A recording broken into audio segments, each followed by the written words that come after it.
غرور اور جھوٹے گھمنڈ کو پیش کرتی ہے. اس نے ایسے کام پر فخر کیا جو اس نے کیا ہی نہیں، اور میں کہوں گا کہ افسوس وہ خدا کے لوگوں سے ہر طرح سے مخاطب ہوا. اور پھر اس کے بعد خدا اپنے لوگوں کے لیے کہتا ہے، لیکن ساؤل کہتا ہے کہ عبرانی لوگ سنیں. عبرانی لوگ، جی بالکل. اور جب ہم 14واں باب پڑھتے ہیں تو پتہ لگتا ہے کہ فلسطی خدا کے لوگوں کے لیے عبرانی نام استعمال کرتے تھے.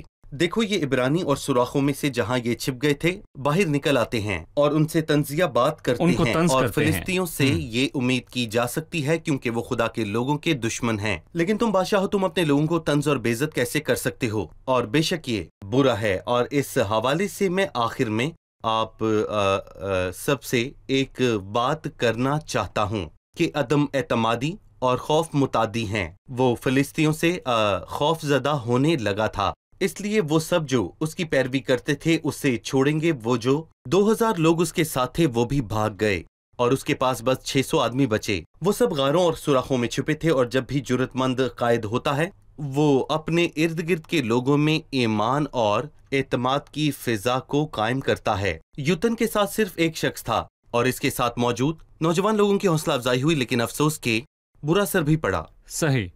ان واقعات کے تسلسل میں ساؤل جلجال میں تھا. 8ویں آیت میں لکھا ہے، اور وہ وہاں 7 دن سیموئیل کے مقررہ وقت کے مطابق ٹھہرا رہا، پر سیموئیل جلجال میں نہ آیا اور وہ لوگ اس کے پاس سے ادھر ادھر ہو گئے. تب ساؤل نے کہا، سوختنی قربانی اور سلامتی کی قربانیوں کو میرے پاس لاؤ. سو اس نے سوختنی قربانی گزرانی، اور جو ہی وہ سوختنی قربانی گزران چکا تو کیا دیکھتا ہے کہ سیموئیل آ پہنچا اور ساؤل اس کے استقبال کو نکلا تاکہ اسے سلام کرے. سیموئیل نے پوچھا کہ تو نے کیا کیا؟ ساؤل نے جواب دیا کہ جب میں نے دیکھا کہ لوگ میرے پاس سے ادھر ادھر ہو گئے اور تو ٹھہرائے ہوئے دنوں کے اندر نہیں آیا اور فلسطی مکماس میں جمع ہو گئے ہیں، تو میں نے سوچا کہ فلسطی جلجال میں مجھے آ پڑیں گے، اور میں نے خدا ان کے کرم کے لیے اب تک دعا بھی نہیں کی، اس لیے میں نے مجبور ہو کر سوختنی قربانی گزرانی. سیموئیل نے ساؤل سے کہا، تو نے بے وقوفی کی، تو نے خداوند اپنے خدا کے حکم کو جو اس نے تجھے دیا نہیں مانا، ورنہ خداوند تیری سلطنت بنی اسرائیل میں ہمیشہ تک قائم رہتا. لیکن اب تیری سلطنت قائم نہ رہے گی، کیونکہ خداوند نے ایک شخص کو جو اس کے دل کے مطابق ہے تلاش کر لیا ہے، اور خداوند نے اسے اپنی قوم کا پیشوا ٹھہرایا ہے، اس لیے کہ تو نے وہ بات نہیں مانی جس کا حکم خداوند نے تجھے دیا تھا. یہ دلچسپ واقعہ ہے. ایک شخص جو اپنی سلطنت پر خوش ہے اور پھر خداوند اس کے پاس کسی کو بھیجتا ہے جو اسے بتاتا ہے کہ تیری سلطنت ختم ہو جائے گی. ساؤل نے خود سوختنی قربانی کیوں گزرانی؟ دراصل بائبل کے الفاظ کے مطابق یہ بے وقوفی ہے. سیموئیل نے اسے کہا، تو نے بے وقوفی کی، کیونکہ یہ سوختنی قربانی لاوی کے گھرانے کا کاہن گزرانتا تھا، اور ہم جانتے ہیں کہ ساؤل بادشاہ بنیامین کے قبیلہ سے تھا اور وہ سوختنی قربانی نہیں گزرانتا تھا. اور یہ نافرمانی کو ظاہر کرتا ہے، کیونکہ انسان ایسا کچھ نہیں کر سکتا جو خدا کا حکم مانے اور اسے خوش کرے. دیکھیں انسان خود سے کچھ بھی ایسا نہیں کر سکتا جو خدا خوش کرے. جی بے شک اس کا خیال تھا کہ وہ سوختنی قربانی یا قربانی گزرانے، بہت سے لوگوں نے سوچا کہ وہ دعا، روزہ اور قربانی گزرانا سب اس لیے کر رہا ہے تاکہ خدا اس سے خوش ہو، پر خدا کی حقیقی خوشی فرما برداری میں ہے اور انسان کی نافرمانی کی کوئی وجہ نہیں. انسان کی نافرمانی کا جواز تو ہے پر اس کی نافرمانی کی کوئی وجہ نہیں. ساؤل یہ جواز نہیں جانتا تھا. انسان کی فطرت اور اس کی خاصیت میں یہ صاف ظاہر ہوتا ہے کہ جب بھی ہم کچھ غلط کرتے ہیں تو اس کے جواز اور بہانے ڈھونڈتے ہیں، اور یہاں وہ ایک کی بجائے 3 جواز پیش کرتا ہے. اس نے کہا، تو ٹھہرائے ہوئے دنوں کے اندر نہیں آیا اور لوگ میرے پاس سے ادھر ادھر ہو گئے اور فلسطی جمع ہو گئے. یہ تمام چیزیں ہوئی تو میں نے سوختنی قربانی گزرانی. پر کیا واقعی ان سب چیزوں کی وجہ سے اس نے سوختنی قربانی گزرانی؟ اگر ہم کہتے ہیں کہ سیموئیل نہیں آیا تو اس نے اس کا انتظار کیوں نہیں کیا؟ ہو سکتا ہے کہ خدا ہماری تربیت کر رہا ہو. خدا کی آس رکھ، مضبوط ہو اور تیرا دل قوی ہو. ہاں، خداوند ہی کی آس رکھ اور مان لیں کہ لوگ اس کے پاس سے ادھر ادھر ہو گئے. اور ہم نے سنا کہ یوتین کے صرف ایک آدمی کے ساتھ فتح حاصل کی. خداوند ہمارے ساتھ ہے تو ہم ان لوگوں کو کیوں دیکھیں جو ادھر ادھر ہو گئے ہیں؟ دیکھیں وہ خدا ہے، وہ خدائے عظیم ہے۔ فلسطینی اگر جمع ہو گئے تھے، اگر خدا ہماری طرف ہے تو کون ہمارا مخالف ہے؟ ان 3 جواز کی وجہ سے ہرگز ساؤل نے یہ بے وقوفی نہیں کی، بلکہ یہ جسم کی وجہ ہے۔ اور سوختنی قربانی خدا کے حضور گزراننے کے بجائے لوگوں کو واپس جمع کرنے کے طریقے کے طور پر استعمال کی گئی جی کیونکہ وہ ادھر ادھر ہو گئے تھے۔ ڈاکٹر فیاض ہمیں انسانی مقاصد کو حاصل کرنے کے لیے روحانی معاملات کو استعمال کرنے کے متعلق بتائیں۔ دیکھیں میں کہوں گا انہوں نے پہلے بھی ایسا کیا جب وہ عہد کا صندوق لائے، اور ان کا خیال تھا کہ بے شک ان کے دلوں میں خدا پر ایمان اور بھروسہ نہ تھا تو بھی عہد کی صندوق کی موجودگی سے فتح ہوگی، اور اس دن انہوں نے بہت بری طرح شکست کھائی۔ مسئلہ رسمی، مذہبی، روایتی یا علامتی طریقوں کو استعمال کرنا نہیں، بلکہ ان کے دلی ایمان کا مسئلہ ہے۔ یہاں ساؤل رسمن یہ سب کر رہا تھا جبکہ اس کا دل خالی تھا، اور اب میں آپ کی توجہ اس طرف دلانا چاہتا ہوں کہ یہ سب چیزیں جلجال میں واقع ہوئیں، اور جیسا کہ ہم سب جانتے ہیں کہ جلجال دکھ اور مصیبت اور خود انحصاری اور موت کی تعمیل کے منظر کو پیش کرتا ہے۔ میں حیران ہوں کہ ساؤل کی ساری غلطیاں جلجال میں ہوئیں۔ مثلا 11ویں باب میں لکھا ہے کہ وہ جلجال کو گئے اور خداوند کے حضور خوشی منائی، مطلب کہ انہوں نے خوشی بھی جا کر جلجال میں منائی۔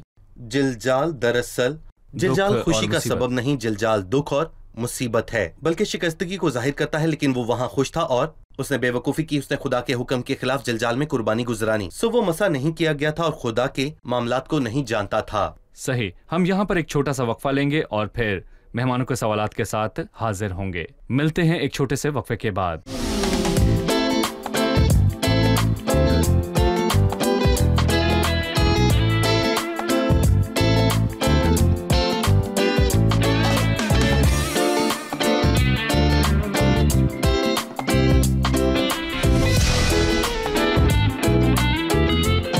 خوش آمدید، آئیے بڑھتے ہیں مہمانوں کی طرف اور جانتے ہیں ان کا سوال کیجیے۔ ایک سوال اکثر پوچھا جاتا ہے کہ میں اپنے ایمان کی پختگی کو کیسے جان سکتی ہوں؟ کیا کوئی خاص علامات ہیں جس سے مجھے یقین ہو؟ اس کے بارے میں بتائیں۔ ساؤل بظاہر تو ایماندار تھا پر اصل میں نہیں، پھر انسان اس بات پر کیسے یقین کرے کہ وہ خدا سے پیدا ہوا؟ کچھ اخلاقی خصوصیات موجود ہونی چاہیے جس سے میں ایماندار ہوں، اور اگر میں نئے عہد نامے پر نظر ڈالوں تو وہاں مجھے ایک ساؤل نامی شخص ملتا ہے۔ جب خداوند کی اس سے ملاقات ہوئی تو اس کا یہی نام تھا۔ کیا وہ ایمان رکھتا تھا یا نہیں؟ کیا وہ تبدیل ہوا؟ کیا اس نے نئی زندگی پائی؟ اس نے نئی زندگی پائی اور اس میں کون سی اخلاقی خصوصیات پیدا ہوئیں؟ پہلی چیز خداوند کی فرما برداری، اور ساؤل نے کہا جو تجھ سے کرنا چاہیے وہ تجھے کہا جائے گا۔ اس نے عاجزی دکھائی، وہ حکم ماننے پر آمادہ ہوا۔ دوسری چیز وہ زمین پر گر پڑا اور دیکھو وہ دعا کر رہا ہے، اور تیسری چیز اس نے کچھ کھا کر قوت پائی، اور ہمیں معلوم ہوتا ہے کہ خوراک مسیح کے کلام کی علامت ہے۔ ایماندار فرما برداری اور دعا کرتا ہے، کلام پڑھتا ہے۔ چوتھی چیز اس نے رفاقت رکھی اور ان شاگردوں کے ساتھ رہا جو دمشق میں تھے اور اس کے ساتھی بدل گئے۔ وہ ایمانداروں سے ملنے لگا۔ میں ان سب کا ساتھی ہوں جو تجھ سے ڈرتے ہیں اور ان کا جو تیرے قوانین کو مانتے ہیں۔ اور پانچویں چیز وہ خداوند کے بارے میں بات کرنے لگا، سادہ لفظوں میں وہ خدا کا گواہ بن گیا۔ اور چھٹی چیز وہ خداوند کے ساتھ دکھ اٹھانے کے لیے تیار ہوا۔ چھٹی چیز وہ خداوند کے متعلق سیکھنے لگا۔ اس نے نہ صرف زندگی پائی بلکہ وہ یسوع کے خدا کا بیٹا ہونے اور مسیح کے ہونے کے بارے میں بات کرنے لگا۔ اس نے مسیح کے جلال کا امتیاز شروع کیا، اور میرا خیال ہے کہ اگر یہ چیزیں موجود ہوں تو ایماندار تبدیل ہوتا ہے، اور ضروری نہیں کہ یہ سبھی موجود ہو، لیکن ان میں سے کچھ چیزوں کا ہونا اس بات کی تصدیق کرتا ہے کہ میں بدل چکا ہوں۔ جب مجھ میں یہ چیزیں موجود ہوں یہ وہ ثبوت ہیں جو ثبوت ہے دیکھے جا سکتے ہیں۔ جی صحیح۔ بھائی اسامہ، سیموئل نے اس سے کہا تو نے بے وقوفی کی، جو تو نے کیا سراسر بے وقوفی کی، پر اس کا کوئی نتیجہ ہوگا۔ نتیجہ یہ تھا کہ اس کی سلطنت ختم ہو گئی۔ مجھے عام طور پر ایماندار کی زندگی میں نافرمانی کے انجام کے بارے میں بتائیے۔ اگر آپ سیشنا 28 باب پڑھتے ہیں تو آپ جانیں گے فرما برداری کی برکتیں اور نافرمانی کی لعنتیں وہاں پر موجود ہیں، اور یہاں پر اس بات کی یقین دہائی کراتے ہیں کہ ساؤل ایماندار نہیں تھا۔ ایک طرف ہم نے جو اخلاقی خصوصیات پڑھی وہ اس میں موجود نہیں تھی، جس میں سے پہلی فرما برداری ہے، اس نے کسی بات میں خدا کا حکم نہیں مانا۔ یہاں سوختنی قربانی گزرانتے ہوئے ہم دیکھیں گے کہ شروع سے لے کر آخر تک اس نے نے